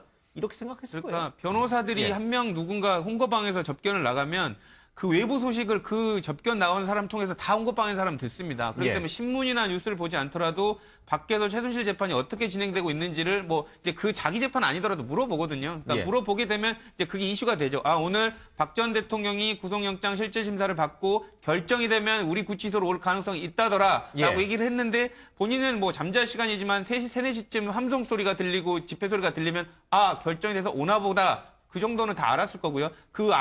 오는지 아는 대상에는 김기춘 실장, 조윤선 장관, 그리고 최순실 씨 모두 다 포함이 되는 거죠. 김기춘, 조윤선, 안종범, 정호성, 최순실.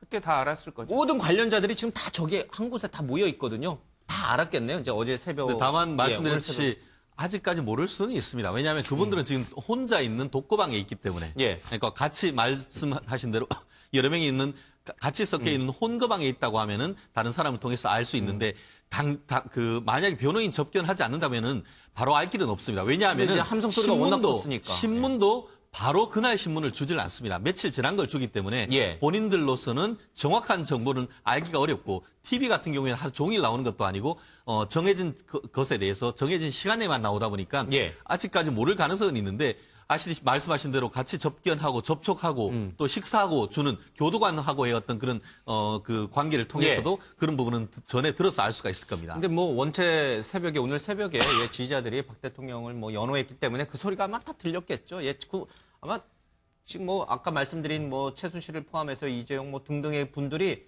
잠 뭐 편히 자겠어요. 깊게 자는 사람은 없을 거 아니에요. 지금 그럼요. 전부 다 이제 자는 둥 마는 둥 하면서 그렇죠. 잠을 다 셀거 이제 아니에요. 그 뭐 소식을 들었을 거니까 예. 뭐 어떻게 될지 궁금해 하겠죠. 그리고 이제 방금 말씀하신 그 구치소 당장 예. 밖에서 어쨌든 군중이 모여서 여러 가지 소리를 했으니까 그게 구치소 안으로 소리가 들렸을 가능성은 충분히 있다고 보고요. 예. 그것이 이제 본인들한테는 그런 의미로 들렸을 수 있죠. 아, 저분들이 여기까지 온 걸 보면 예. 박근혜 전 대통령이 구속이 되는구나. 그게 결정돼서 저 사람들이 이렇게 와서 박근혜 전 대통령 이름을 연호하는구나. 예. 라고 이해할 가능성이 있다고 볼 수 있죠. 과거에도 보면은 뭐 그 70년대, 80년대 민자운동 예. 시절에도 이제 교도관들이 주요 소식 같은 것들은 이렇게 귀띔해주고 했거든요. 예. 예, 이런 정도 사안이면 뭐 누가 면회를 오지 않았더라도 교도관이나 예. 주변 사람들이 박 전 대통령이 이제 구속돼서 들어왔습니다. 뭐 이렇게 얘기를 해줬겠죠. 예.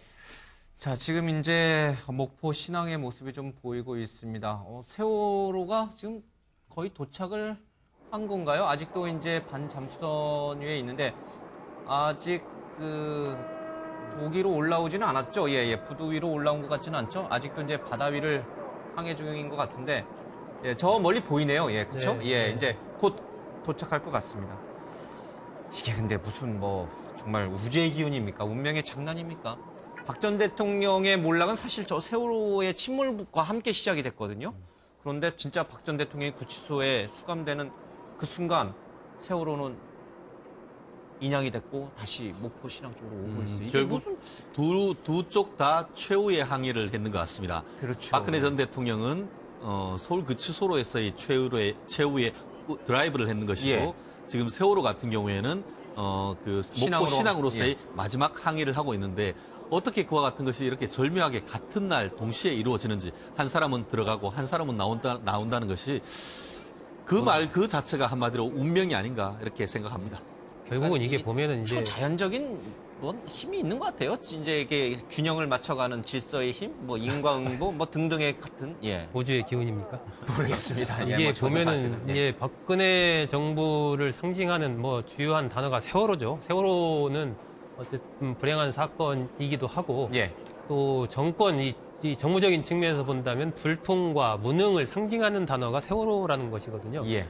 근데 지금 묘한 시기지만 세월호가 인양이 돼서 지금 이제 목포 신항에 거치되기 직전인데 예. 그리고 박 전 대통령은 이제 구치소로 구속이 돼서 발부가 돼서 갔단 말입니다. 예. 이것은 한마디로 보면은 이제는 한 시대가 이제 마감을 하는 겁니다. 이 박근혜 시대가 마감을 하고 이제 새로운 시대가 이제 시작이 되는 것이고, 그렇기 때문에 이것을 계기로 해서 우리가 좀 이제 앞으로 새로운 대한민국을 어떻게 만들어 갈 수 있을 것인가, 여기에 이제 국민들의 관심도 조금 더, 새로운 리더를 어떻게 뽑을 것인가, 어떤 나라를 만들어 갈 것인가, 이런 쪽으로 조금 더 좀 관심을 옮길 필요가 있다라는 어떤 또 하늘의 뜻이 아닌가 하는 생각도 듭니다. 헌재 선고 때도 그런 얘기가 나왔습니다만은 박 전 대통령으로서는 저 세월호가 참으로 야속할 수도 있어요. 왜냐하면 직접적 책임은 없습니다만은 이 침몰 과정에서, 이 구조 과정에서 대통령으로서 조금 더 적극적인 역할을 했다면 머리 풀고 뭐 이런 게 아니고 바로 그냥 상황실로 달려가서 진두지휘만 했더라면 지금의 결과는 또 완전히 달라질 수 있을 것 같아요. 박 전 대통령은 청와대 관저에서 내지는 집무실에서 지금 저렇게 세월호가 인양이 돼서 부두로 오는 모습을 TV를 통해서 지켜볼 수 있었을 거예요. 그러니까요. 헌법재판소의 재판관 두 분이 소수 의견을 냈지 않습니까? 성실성에 대해서 문제를 제기하시고 한 재판관은 그렇게 얘기했어요. 아니 저런 사고가 났으면 당장 집무실로 가셔야 되는 거 아니겠습니까? 라고 그 증인한테 질문하는 질문도 있거든요. 그래서 지금 말씀하신 것처럼 대통령이 현장 가서 지휘하고 뭐 대통령이 사람을 구해내고 이런 일을 하는 건 아니지 않습니까? 그러나 국민들이 볼 때 정말 대통령이 위급함을 깨닫고 그 위급함을 수습하기 위해서 본인이 할 수 있는 모든 노력들을 다 했다고 하면 그것이 이렇게 대통령에 대해서 세월호 사건과 연관돼서 비난이 쏟아지진 않죠. 당장 말씀하신 것처럼 머리에 상관없이 뭐 옷 입는 거 관계없이 당장 집무실로 가서 비상대책회의하고 관련자들하고 계속 통화하면서 지시하고 이런 일들이 국민들이 보는 데서 명확하게 이루어졌다고 하면 사실은 저렇게까지 박근혜 전 대통령에 대한 세월호 7시간 의혹이라든지 아니면 세월호에 대한 책임의 문제라든지 이런 부분들이 저렇게까지 문제가 되진 않았을 것으로 생각이 됩니다. 사실은 저 부분에서, 그러니까 지난번에 그 천막 당사 있지 않습니까? 박근혜 전 대통령이 이제 정치 리더로 확실하게 떠오른 천막 당사처럼, 그러니까 세월호 사고가 난 그 당일날 과연 어떻게 했느냐, 뭐 이 부분이 이제 지금은 주된 쟁점이 돼 있지만, 그날 이후 만약에 박 전 대통령이 그 당시에 세월호 사고 이후부터 예를 들면은 뭐 팽목항 부근이라든지 어디에 정말 임시 청와대식으로 내려가서 같이 그 유가족들과 울분을 같이 하면서 뭔가 정말 마지막까지 그런 수습하는 과정에서 같이 눈물을 흘리면서 부둥켜 안고 정말 그 아픔을 같이 하는 그런 모습을 보였다면, 그 이후라도요, 그러면 오히려 위기라는 게 위험도 있지만 기회가 되는 거 아닙니까? 더 오히려 어떤 이 정권의 지지 기반을 단단하게 할 수 있는 그런 계기가 될 수도 있었는데 철저히 뭐 외면하는 쪽으로 간 것이 오늘의 사태를 보였죠. 박 전 대통령이 직접적인 뭐 구조 책임이 있는 건 아닙니다만은 간접적으로 여러모로 저 세월호로 인해서 박 전 대통령의 몰락이 시작됐다라고 봐도 될 것 같습니다. 어쨌든 세월호 3년여 만에 육지에 배를 탄 지 딱 진짜 한 3년 만에 다시 육지에 올라오는 모습이 보이고 있습니다. 참으로 이 처참한 모습으로 건져 올려야 되는데 얼마나 많은 사람이 숨졌고 또 얼마나 많은 일들이 좀 있었습니다. 안타깝습니다. 박 전 대통령 얘기로 좀 돌아가죠. 지금 박 전 대통령이 이제 뭐 구치소 생활에 이제 적응하는 거는 뭐 당연히 이제 가야 되는 것이고 또 이제 혼자 여러 가지 좀 생각도 해봐야 되겠습니다만은 기본적으로 재판에서 박 전 대통령이 무죄를 선고받아서 나올 확률은 얼마나 되는 것인지, 뭐 예를 들면은 1심, 2심 또 대법원까지 가겠습니다만 그렇게 긴 시간을 계속 법정 다툼을 벌일 것인지 아니면 중간에 항고를 포기하고 제가 확정이 돼서 차기 정권이 들어섰을 경우에 그래도 사면을 시켜줄 수 있는 것인지 뭐 여러 가지 경우의 수가 좀 존재하잖아요. 그러니까 재판을 끌고 갔을 경우에 자신이 무죄로 석방이 될 확률, 그렇지 않고 내가 죄를 순수하게 인정을 해서 빨리 형을 확정 지은 다음에 차기 정권에서 사면을 받을 확률, 뭐 이런 것들을 좀 종합적으로 좀 생각해 봐야 되잖아요. 가장 큰 변수는 제가 말씀드리지만 지금까지의 다른 변호사가 누가 투입되느냐에 따릅니다. 왜냐하면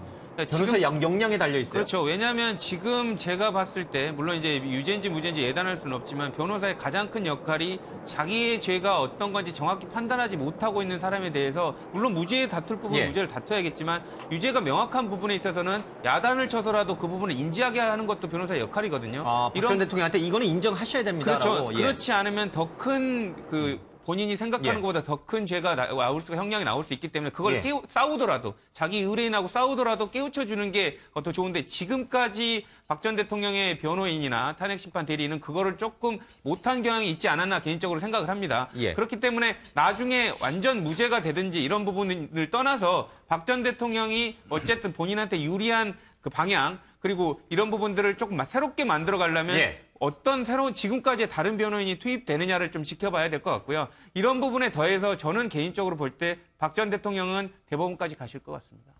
대법원까지 가려면은 사면 받기가 어려워지잖아요. 근데 그거는 뭐 꼭 그런 건 아닙니다. 그 구속에서 재판하는 같은 경우에는 1심이 길어도 6개월입니다. 그렇기 때문에 토탈해서 정말 꽉 채운다고 해도 1년 반이면 다 끝납니다. 재판 대법원까지요? 네, 그렇습니다. 그렇기 때문에 그 기간이 그렇게까지 길진 않을 겁니다. 특히 1년 반이 짧아요. 말씀드렸듯이 1심하고 2심, 사실심은 상당히 뭐 조금 길 수 있을지 모르지만 대법원까지 갔을 때는 뭐 그렇게 길다고 보기는 어려울 겁니다. 그리고 말씀드렸듯이 지금 박근혜 전 대통령 같은 경우에도 MB 정부 때 사면 때문에 굉장히 문제가 있었듯이 박근혜 전 대통령 스스로도 공약이 뭐라 했습니까? 정치범에 대한 사면하지 않는다라고 했기 때문에 이번 정부에도 이른바 적폐청산을 들고 나오는 후보가 그 정권을 잡게 된다고 하면 사실상 그와 같은 것이 쉽지가 않을 겁니다. 물론 뭐 대통합 차원에서 그와 같은 것을 강행할 수도 있긴 있습니다만 현재 그와 같은 상황이 쉽지는 않고 그런 상태에서 박근혜 전 대통령으로서는 여전히 이 뇌물죄와 제3자 뇌물죄가 사실 특히 이제 미르나 K스포츠 재단에 대한 돈을 내는 것을 뇌물로 받는 케이스는 아직까지 우리나라 헌정 역사상 없을 겁니다. 그렇기 때문에 변호인들로서는 본인이 사실을 인정할지라도 그런 부분에 대해서 법리적 부분에 있어서 굉장히 다툴 가능성이 상당히 있고 결국 그리고 말씀드렸듯이 뇌물 같은 경우에도 결국 그 뇌물을 줬다, 부정한 청탁을 했다라고 하는 지금 이재용 부회장도 죄를 부인하고 있기 때문에 그와 같은 점에 있어서는 적어도 1심까지는 한번 승부를 걸면서 부인할 가능성은 있어 보입니다. 다만 1심에서 유죄가 났을 경우에는 항소심에서는 결국 그런 부분에서는 전략을 바꿀 가능성이 있지만 현재로서는 아마 본인으로서는 이른바 일관성의 법칙에 비춰봤을 때도 1심까지는 적극적으로 무죄 다툴 가능성이 있지 않을까 싶습니다. 이제 화면에는 곧 목포신항에 도착할 예정인 세월호의 모습입니다. 1시 15분 정도, 한 20여 분 정도 남았네요. 20여 분 정도 남으면 세월호가 육지 인천을 출발한 지 딱 3년 만에 다시 육지에 올라서게 됩니다. 이대로 실시간으로 화면은 좀 보여드리고요. 주제는 뭐 박 전 대통령 얘기를 좀 더 이어가겠습니다. 그러니까 지금 사실 이게 굉장히 역설적인 게 본인 스스로가 정치적인 사면이나 이 사면권을 남용하지 않겠다라고 분명히 대선 때 공약을 했고 또 그렇게 이제 또 임기 중에 실천을 했어요. 그러나 정작 지금 박 전 대통령 본인이 가장 간절히 바라는 거는 사면이에요. 그렇죠? 그렇지 않으면 정말 뇌물죄가 인정되면 최하 징역 10년에서 무기징역까지도 가능하다면서요. 그 오랜 기간을 감옥에 있고 싶어 하겠습니까? 그렇죠? 누구나 뭐 마찬가지죠. 지금 법적으로만 따지면 뭐 최장 45년까지 가능하다 뭐 이런 보도가 나오던데 그런 정도 시간을 뭐 있을 가능성은 거의 없다고 봐야죠. 쉽게 말하면 정말 최악의 경우에는 살아서 나오기 힘들다 이 뜻 되는 거예요? 45년이면 뭐 산술적으로 봤을 때는 그런 건데 이제 100세가 넘어가잖아요. 그렇죠. 현실적으로 봤을 때는 뭐 그건 어렵다고 봐야 되고 결국은 이제 차기 정권이 어떤 성격의 정권이 들어서느냐 그리고 그 속에서 이 박 전 대통령의 문제를 어떤 관점에서 이제 바라보느냐가 중요한데 지난번에 이제 전두환 노태우 전 대통령 같은 경우는 95년에 구속돼서 97년도 12월 달에 이제 사면 복권이 됐지 않습니까?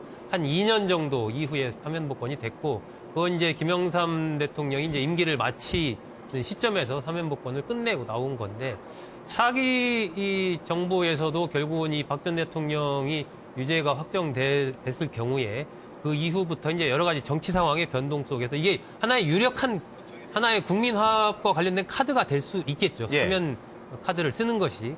근데 아마 글쎄 많은 국민들은 일단은 이 박 전 대통령이 구속돼서 구치소 가는 것은 뭐 그렇게 보지만 조금 시간이 지난 뒤에는 사면을 해주는 것이 좀 낫지 않나 이렇게 생각하는 국민들도 많이 있을 것 같습니다. 전직 대통령인 만큼 사실은 그에 대해서 좀 사면을 해주자라는 여론도 사실은 있을 수 있어요. 그렇죠? 꼭 구속까지 시켜야 되느냐 뭐 이런 여론도 좀. 네, 아직은 이게 뭐 그런 얘기 하는 것 자체가 좀 빠르고요. 사실은 그러려면은 박 전 대통령이 좀 여지를 좀 둬야 돼요. 그러니까 뭔가 진솔하게 사과해야죠. 그렇습니다. 바로 그것이 필요한 것이고 인정할 것은 인정하고 국민들께 정말 이렇게까지 온 부분에 대해서 정말로 죄송한 진심에서 우러나온 사과를 하셔야 되고 이래야 그런 여지도 훨씬 넓어지는 건데 지금까지는 모든 걸 부인하는 그러한 태도로 일관을 하다 보니까 스스로 입지를 점점 좁혀간 그런 측면이 있습니다. 세월호가 이제 근처 목포 신항에 가까워지면서 저희들 뭐 드론을 띄워서 이제 의회 공중에서 촬영을 하고 있는데 처참한 모습이네요. 그 사과는 그러니까 대국민 사과를 전제로 이제 사면 얘기를 잠깐 지금 하고 있었잖아요. 그 사과는 국민한테도 하지만 저 세월호에 있었던 우리 수많은 학생들 또 선생님들한테도 해야 되는 건가요? 그렇죠. 결국은 뭐 우리 사실은 저 세월호 문제는 세월호 유가족들만의 문제가 아니지 않습니까? 그 또 온 국민이 사실은 그 당시에 생중계되는 화면을 통해서 그걸 전부 다 봤단 말입니다. 그러니까 어느 날 캄캄한 밤에 갑자기 사건이 발생해서 그 다음에 그런 일이 있었다라고 우리가 들은 게 아니고 이 그냥 현장에서 이렇게 본 거예요. 그 충격이 사실 온 국민이 그 당시에 심리적으로 엄청난 충격을 받았기 때문에 그런 부분에 대해서 뭐 박 전 대통령이 진솔한 어떤 부분을 하는 것은 필수적이라고 봐야죠. 국민의 생명과 재산을 보호하는 게 대통령의 임무 중에 하나지 않습니까? 선서할 때도 그렇게 얘기하십니다. 그러니까 물론 본인이 뭐 현장에 가서 구하지 않고 이런 걸 제가 사과하라고 말씀드리는 게 아니라 어쨌든 수백 명의 국민들이 저기서 사망을 했지 않습니까? 국가적인 총체적인 안전 불감증, 안전에 대한 대책이 제대로 이루어지지 않아서 시스템상의 문제로 저렇게 된 거예요. 물론 선장도 잘못했고 선주도 잘못했지만 저걸 미연에 방지하지 못한 여러 해양 관계자들의 제도적 관점의 문제점들이 있지 않습니까? 그건 국가적 책임 아니에요. 그렇다고 하면 그때 당시에 국가를 책임진 통수권자로서 국민 앞에 사죄해야 되고 세월호 가족들한테 사죄해야죠. 본인이 어쨌든 대통령으로서 전체적인 시스템을 제대로 관리하지 못한 것에 대한 사죄는 반드시 필요하다고 저는 생각합니다. 그래야만 저 문제가 매듭이 지어지는 거예요. 본인이 계속 본인은 죄가 없다고 얘기하시면 세월호 가족들이나 저 미수습자 가족들이 얼마나 큰 마음의 상처를 갖겠습니까? 지금 근접 촬영을 통해 가지고 이제 세월호의 모습이 이제 눈으로 확인이 되는데 금방이라도 저 창문을 통해서 아이들이 그쵸 손을 흔들고 또 가판 위로 나오고 그럴 것만 같은데 전혀 그렇지가 않네요.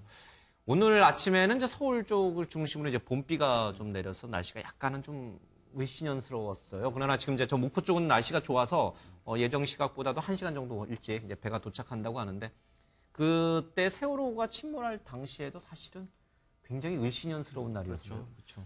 일단은 그 뭐 하늘이 돕는다는 얘기를 하는 것 같습니다. 어제만 하더라도 준비를 할 때 뭐 바람이 진도 해역에서 강하게 불어가지고 작업이 중단되기도 했었거든요.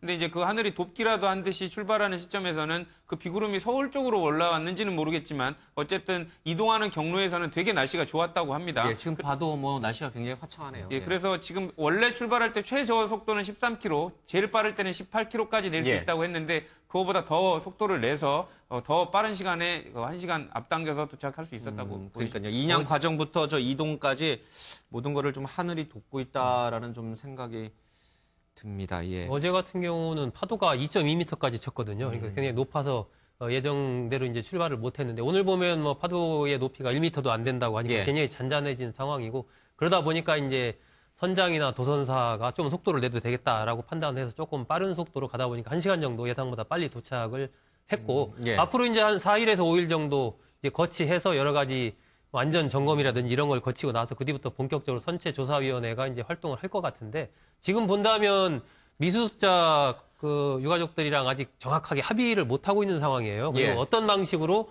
조사를 할 것이냐. 그동안에 이제 전문가들은 저걸 이렇게 잘라서 세워가지고 조사를 해야 된다.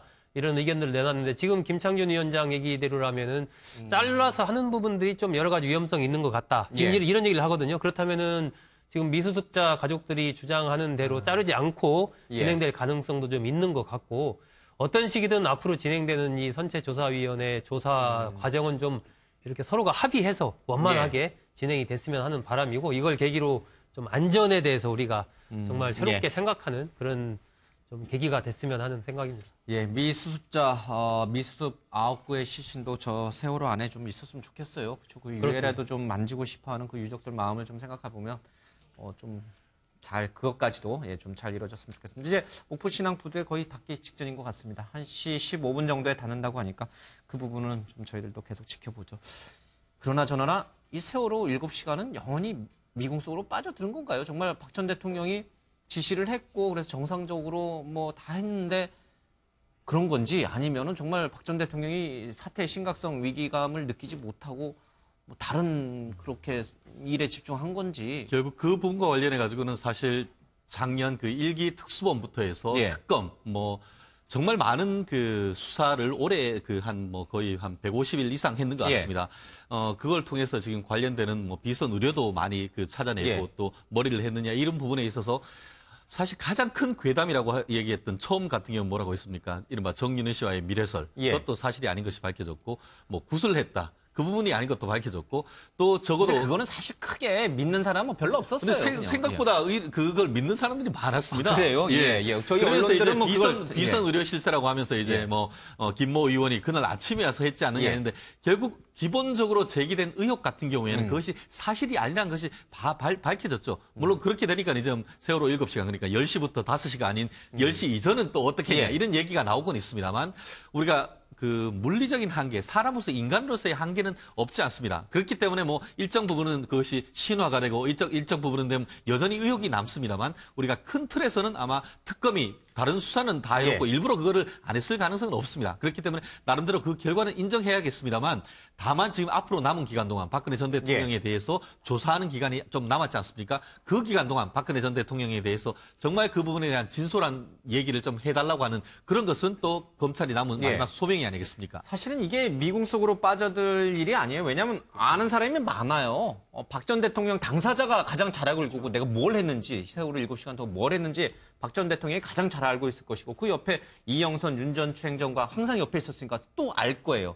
뭐 미용실 자매도 상황을 알 것이고 거기 주방 일을 도와줬던 70대 할머니 김모 씨도 알고 있고 진실을 아는 사람은 굉장히 많지만 그들이 진실을 얘기했는지 아니면 진실을 얘기하지 않았는지는 모르겠습니다만은 뭐 그냥 세월호 7시간은 그냥 그런 식으로 미궁 속으로 젖어드는 식으로 이렇게 결론이 나버렸어요. 그러니까 안타까워요. 누군가 한 명은 사실은 박 전 대통령이 가장 먼저 그 얘기를 좀 하면 어떨까 이런 생각 좀. 이게 이제 재판 과정에서 뭐 쟁점이 될지 안 될지는 모르겠습니다. 부수적으로라도. 하지만 이제 아까 말씀 주신 대로 박 전 대통령이 스스로 밝히는 게 관련해서 어쨌든 본인은 부인을 하고 있지만 법대 심판을 받기 위해서 지금 구치소에 들어가 있지 않습니까? 지금 가족들은 지금 그렇게 의문을 갖고 있습니다. 세월호에 관련해서 물론 헌법재판소는 대통령이 직접 튜브 메고 가서 9월 의문은 없다고는 확인해줬습니다. 하지만 별개 의견으로 재판관들이 그래도 잘못한 게 맞다. 대통령이 성실 의무 위반이다라고 지적을 했기 때문에 이 부분에 관련해서 세월호의 가지 유족들은 대통령이 그러면 헌법재판소가 잘못했다고 했으니 정확하게 뭘 잘못했는지에 대해서 신상을 공개하는 것이 배가 유형적으로 무띠로 온 것만큼 또 원하는 바거든요. 그리고 무엇보다도 박 전 대통령이 지금 탄핵으로 이루어진 뒤에 갑자기 해수부가 열심히 배를 인양하는 모습을 보이고 있습니다. 뭐 해수부 입장에서는 그게 아니라 원래부터 준비했었고 준비하는 과정이 그 정도 걸렸었다라고 하고 있지만 대부분의 사람들은 박 전 대통령이 탄핵 심판이 이루어지지 않았다면 아직도 세월호는 바닷속에 있을 것이라고 생각하는 사람들이 되게 많거든요. 그러니까 이런 의혹을 불식시키기 위해서라도 박 전 대통령 스스로도 재판을 받는 과정에서 이런 부분을 스스로 밝히는 이런 모습을 좀 보이는 게 필요하다고 생각합니다. 글쎄요, 뭐 박 전 대통령이 이미 수차례 밝혔듯이 그것이 진실인지 아니면 정말 박 전 대통령이 밝히지 않은 또 다른 진실이 또 있는 것인지는 지금으로서는 알 수는 없습니다. 알 수는 없습니다만 뭔가 이 명쾌하지 않은 부분이 남아있는 건 분명해 보여요.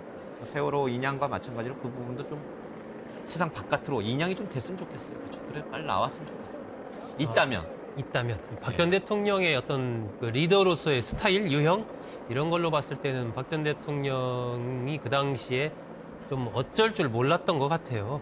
보면 이런 상황 자체 내가 어떻게 행동을 해야 되는지 자체에 대한 그런 인식 같은 그거 것들이 조언해주라고 참모들 있고 비서관들이 그러니까 그게 문제입니다. 그런 상황이었기 때문에 그냥 그 관저에 아마 그냥 머물러 있었던 것 같습니다. 돌이켜보면 그런 부분들이 결국은 모든 부분에서 내부의 소통 문제, 전체적인 어떤 권력의 어떤 무능 문제 이런 것들을 뭐 그대로 적나라하게 드러낸 그런 사건이 된 거죠. 이제 세월호가 육지에 도착을 했습니다.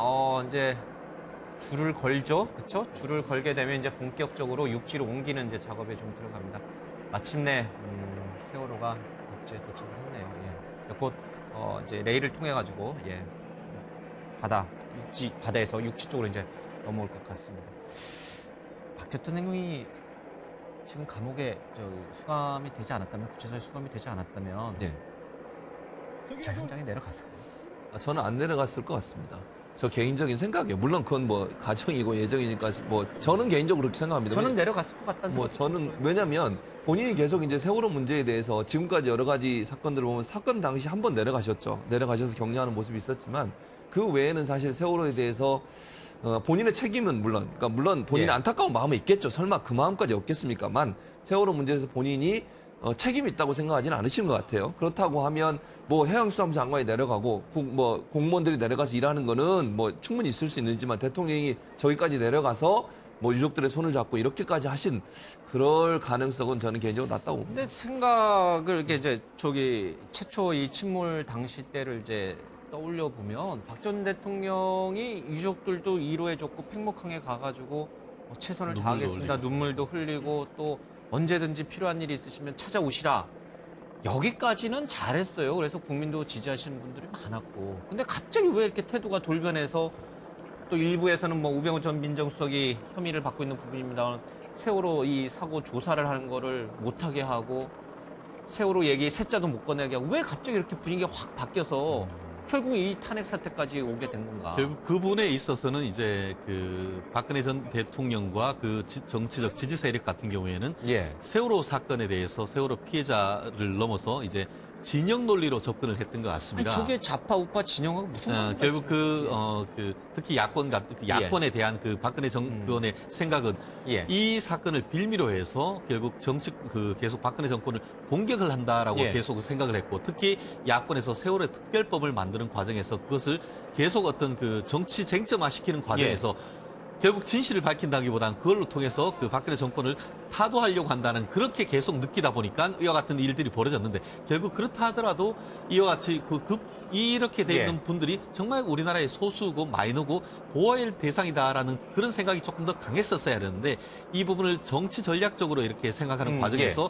좀 더 품어안지 못했고 그와 같은 것이 결국은 또 다른 어떤 불통이 논란이 하면서 오히려 그것이 마치 지금 이번 사태를 겪으면서 촛불로 이렇게 승화를 해서 지금 여전히 이 광화문 광장에 그 노란 띠가 있는 그와 같이 결국 이 탈핵의 근본은 이 세월호 사건이었다. 이렇게밖에 또 볼 수가 없게 된 것 같습니다. 그러니까요. 뭐 일부 야권이라든지 일부 시민단체, 시민 세력이 이 세월호 침몰을 박근혜 정부의 어떤 약화의 하나의 어떤 전략적인 수단으로 사용한다고 들고 나왔다면 오히려 그들이 들고 나온 것보다 더 적극적으로 저 세월호 문제를 품어 안았으면 되는 거 아니에요. 더 적극적으로 조사하고 더 적극적으로 지원하고 더 센 특별법을 정부가 만들고 그렇게 했으면 되는 거 아니에요. 그러니까 아까 제가 말씀드린 박 전 대통령의 스타일, 그 리더로서의 스타일과 관련이 깊다니까요.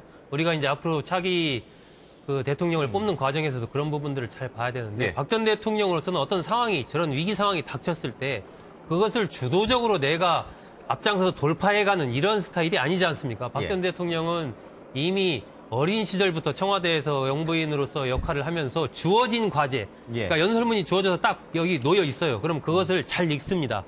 이런 것들은 아주 몸에 잘 이미 익숙해져 있고 그런 건 잘 해요. 하지만 겪어보지 않은 새로운 일이 생겼을 때 그것을 리더로서 그 상황을 빨리 판단을 해서 그에 적절한 대처를 해나가고 그 이후에 사후적인 관리까지 해나가는 이런 부분에서는 박 전 대통령은 전혀 관심도 없고 능력도 없었던 겁니다. 그러니까 저런 상황이 닥치면 박 전 대통령은 왜 당신들이 이렇게 나를 피곤하게 해?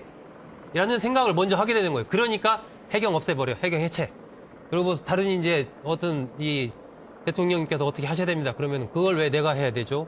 예를 들면 이런 태도를 보이게 되는 거예요. 그건 너무 또 그렇다고 단정적으로 그렇게 말씀하시면 아니 그건 이제 박 전 대통령의 쭉 환경 속에서 판단했을 때는 그렇게 볼 수 있는 부분이 있다는 겁니다. 근데 뭐 해경 해체라든지 아니면 세월호 각종 대책들이 박 전 대통령 한 사람의 머릿속에서 나온 것 같지는 않고 주변 참모들과의 뭐 회의나 아니면 그런 속에서 나왔겠죠. 그러나 그런 대책들이 정답은 아니었던 거겠죠. 근데 사실은요, 우리 어떤 기관을 하나를 그걸 없애는 부분에서 저렇게 빨리 아무런 사회적인 공론 없이 그냥 하루아침에 사라진다는 것 자체가 비정상 아닙니까?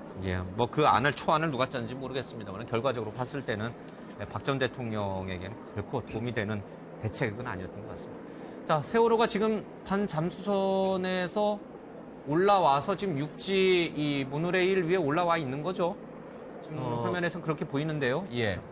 모노레일이 아니라 아마 이게 반잠수선의 밑에 받쳐놓은 그 나무들인 것 같습니다. 예, 아직 육지로 그러면 올라오진 않은 건가요? 않은 것 같고 저게 왜 저기 정밀한 작업이 돼야 되는 게 육지에 지금 그 부두하고 저 세월호의 반잠수선하고 정확히 맞아야 되거든요. 그래야 그렇겠죠. 모노레일을 집어넣어서 모노레일을 띄워가지고 그걸 앞으로 끌어내야 되는 상황이다 보니까 아마 그 부두 저반이 지금 30분 정도 걸린다고 나온 걸 보면 그 맞추는 작업이 아주 정교한 작업이어서 시간이 좀 걸리는 것 같습니다. 다 정확히 맞으면 아마 이제 말씀하신 모노레일을 집어넣어서 그걸 띄워가지고 이제 육지로 끌어내올 가능성이 있을 것 같습니다. 우리나라가 그래도 세계 최고의 조선 기술 능력을 갖고 있기 때문에 저 정도는 뭐 충분히 능히 해낼 수 있을 생각입니다. 처참한 모습을 드러냈습니다. 육안으로 봐서는 지금 이쪽 면으로 봐서는요, 그 배 밑바닥인데 배 밑바닥에 어떤 큰 상처가 있는 것 같지는 않아요, 그렇죠? 그리고 지금 이제 이 반잠수선하고 접해져 있는 이 좌연 쪽이 이제 문제인데 저쪽이 뭐 잠수함 충돌설부터 각종 설이 나오는 곳인데 아마 좀 육안으로 조금 더 자세히 이제 확인을 하게 되겠죠. 그리고 무엇보다도 이 선체 내부에 마지막 9구에 대한 수습이 좀 시작이 되는데. 유족들이 지금 털썩 주저앉아서 보고 있는 건가요? 유족들로서는 지금 이 순간을 얼마나 기다렸겠어요, 그렇죠? 근접해서 보는 건 처음이었고요. 그때 이제 배를 타고 가서 이제 인양되고 있는 모습을 멀리서 지켜보긴 했는데 이게 장시간 볼 수는 없었습니다. 지금 온전한 모습을 정말 저 정도 거리에서 가깝게 보는 건 처음이었고요. 지금 뭐 실신하실 정도로 우는 얼마나 지금 가슴이 아프겠습니다. 3년 만에 품으로 돌아온 자식들, 또 가족의 모습이죠. 어제는 어떤 보도를 보니까 아버님은 3년 만에 자기 딸을 만난다고 해서 이발을 하시는 모습을 봤습니다. 그래서 이발하고 가야지 우리 딸이 나를 맞아줄 거다 이렇게 생각했는데 참 가슴이 아프네요. 알겠습니다. 자, 이 세월호의 저반 문제 그리고 박근혜 전 대통령의 이 구치소 수감 첫날 모습은 잠시 뒤 뉴스북에서 더 이어집니다. 오늘 시청해주신 여러분 고맙습니다.